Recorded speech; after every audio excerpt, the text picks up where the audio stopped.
प्यारे बच्चों, राधे राधे राधे राधे। कैसे हो बेटे? अच्छे हो? मैं Ashok Mishra learning with Radhe Radhe YouTube channel में आपका हार्दिक स्वागत करता हूं। बच्चों, समास की कड़ी में हम आगे प्रवेश करते हैं और हम पढ़ रहे थे समास, और ये मोस्ट इंपोर्टेंट टॉपिक आपका हिंदी के लिए है। तो आज हम पढ़ेंगे अव्ययी भाव समास। और यदि आपने अब तक हमारे YouTube channel learning with Radhe Radhe को सब्सक्राइब नहीं किया है तो जल्दी से इसे सब्सक्राइब करें और बेल आइकन भी दबाइए, जिससे आपको आगे की वीडियोस की नोटिफिकेशन मिलती रहे। तो बच्चों, राधे राधे। शुरू करते हैं हम। यह बेटे अव्ययी भाव समास।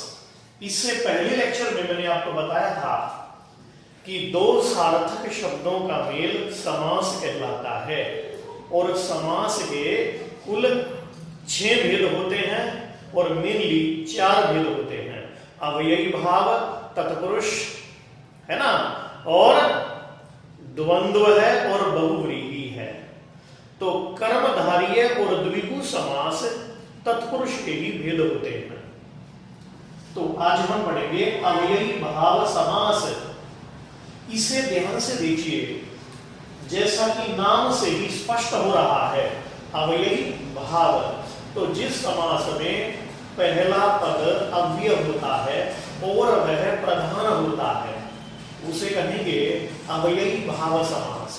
याद रहेगा बेटे, जिस समास में पहला पद अव्यय और प्रधान होता है उसे अव्ययी भाव समास कहते हैं। अब प्रश्न ये उठा कि अव्यय किसे कहते हैं? तो अव्यय मीन्स अविकारी शब्द। अव्यय मीन्स अविकारी शब्द। प्रयोग के आधार पर शब्द के 2 भेद होते हैं, विकारी और अविकारी। तो अविकारी को ही कहते हैं अव्यय। याद रहेगा। तो जो शब्द लिंग, वचन, पुरुष, काल, कारक इन दृष्टियों से कभी बदलते नहीं हैं, उन्हें कहते हैं अव्यय या अविकारी शब्द। तो इस परिभाषा में हमें नहीं जाना। अव्यय माने देखो ये सारे अव्यय है ना, जैसे यथा, प्रति, बे, नी, उप, अधि, हर, भर, आ, यावत, अनु, परि, ये सब अव्यय हैं। तो विशेष कुछ खास बात है, कभी कभी समस्त पद भी अव्यय की तरह प्रयुक्त होता है। भाई अव्ययी भाव समास में पहला पद अव्यय होता है, पर कभी कभी समस्त पद भी अव्यय की तरह प्रयुक्त होता है। या यूं कह लीजिएगा कि समस्त पद क्रिया विशेषण का भी काम कर देता है। उपसर्ग युक्त पद भी इसके अंतर्गत माने जाते हैं, क्योंकि उपसर्ग एक प्रकार से अव्यय ही होते हैं, है ना। पुनरावृत्ति यानी कि किसी शब्द को बार बार दोहराने से भी अव्ययी भाव समास बनता है। तो उपसर्ग युक्त पद भी अव्ययी भाव में होंगे और पुनरावृत्त शब्द भी इसमें माने जाते हैं। अब मैं आपको ट्रिक बताने जा रहा हूं, हमें कैसे पता चलेगा कि इसमें अव्ययी भाव समास है। तो ध्यान दीजिएगा, यदि किसी शब्द के शुरू में यथा, प्रति, बे, नी, उप, अधि, हर, बहर, आ, यावत, अनु, परि आदि उपसर्ग या अव्यय आ जाए तो उसे अव्ययी भाव समास कहेंगे। ठीक है बेटे, ये ट्रिक मैंने याद कर लेना। आप यदि ये शब्द आ गए ना किसी भी शब्द के पहले, इनसे यदि कोई शब्द शुरू हो रहा है, इनसे यदि समस्त पद शुरू हो रहा है, तो कुछ भी मत सोचना, वो समास होगा अव्ययी भाव समास। पहचान लेंगे? तो ये बड़ा इंपॉर्टेंट आपका टॉपिक है। जैसे देखो, इसमें पहले शब्द ना यथा, तो जैसे आ गया यथा शक्ति। यथा शक्ति, तो शक्ति के अनुसार, यथाशक्ति, शक्ति के अनुसार। अब देखो, यथा शक्ति, शक्ति के अनुसार, ये इसका विग्रह हो गया। अगर आपसे पूछा जाए यथाशक्ति में कौन सा समास है, तो निशान लगेगा अवयवी भाव समास है। और विग्रह क्या बनेगा? शक्ति के अनुसार, प्रतिदिन, दिन दिन के प्रति। देखो ये प्रति, प्रति से यथा से कोई भी शुरू हो सकता है, ध्यान दीजिएगा, यथा से कोई भी शुरू हो सकता है। जैसे यथामति, यथा बुद्धि, यथा रूप, यथा तथ्य, यथा संभव, तो यथा से कोई भी शुरू। ऐसे प्रतिदिन, प्रतिकूल, प्रतिमान, है ना, प्रतिशत, ऐसे बेखटके, बिना खटके के। तो बेखटके में भी अवयवी भाव समास है। समास कौन सा बेटे? अवयवी भाव समास है बेखटके में। तो कोई भी बे से शुरू हो जाए, अब पेपर में आ जाए बेशरम, बेईमान, बेलिहाज, बेलाज है, बेवफा तो बेवफा में भी अवयवी भाव समास है। अच्छा लेंगे बेरोजगार, बेपरवाह, ऐसे ही निर्विवाद। अब देखो निर से शुरू हो रहा है, जैसे निर्विघ्न, निर्विवाद, है ना, निरोग, निसंकोच, यानी कि बिना विवाद के। उपग्राम, यदि किसी शब्द के शुरू में आ जाए उप, है ना, उप आ गया, तो उपग्राम, उप मीन्स समीप, ग्राम के समीप। उपगंगा, उपासना, उपवास, उपनदी। ऐसे ही अधिपति, अधि मीन्स श्रेष्ठ, पति के लिए श्रेष्ठ, पति के योग्य। अधिपति पति के योग्य, पति के लिए जो श्रेष्ठ है, योग्य है। हर वर्ष, ऐसे ही अधिनायक, अधिपति, अधिगम, है ना, तो जो भी अधि से शुरू हो रहा है, ऐसे ही हर वर्ष, वर्ष वर्ष, हर दिन, हर वर्ष, हर रोज, है ना, हर से शुरू हो रहा है। ऐसे ही भर पेट, पेट भर कर, भर पेट, भर जेब, भरपूर, भरसक। तो कोई भी ऐसा शब्द जो भर से शुरू हो रहा है। ऐसे आ, जैसे आ जानू बाबू, आ जानू बाबू, जानू मीन्स घुटना और बाबू माने भुजा, यानी कि भुजा से घुटने तक। ध्यान दीजिएगा, आ जानू बाबू श्री राम जी का भी पर्यायवाची होता है। तुलसीदास जी ने वर्णन किया कि आ जानू बाहु शर चाप धर संग्राम जित खर दूषणम, श्री रामचंद्र कृपालु भजु मन हरण भव भय दारुणम। आ जानू बाबू, ठीक है, यानी कि जिसकी भुजाएं घुटनों से लंबी हो उसे कहते हैं आजानु बाहु।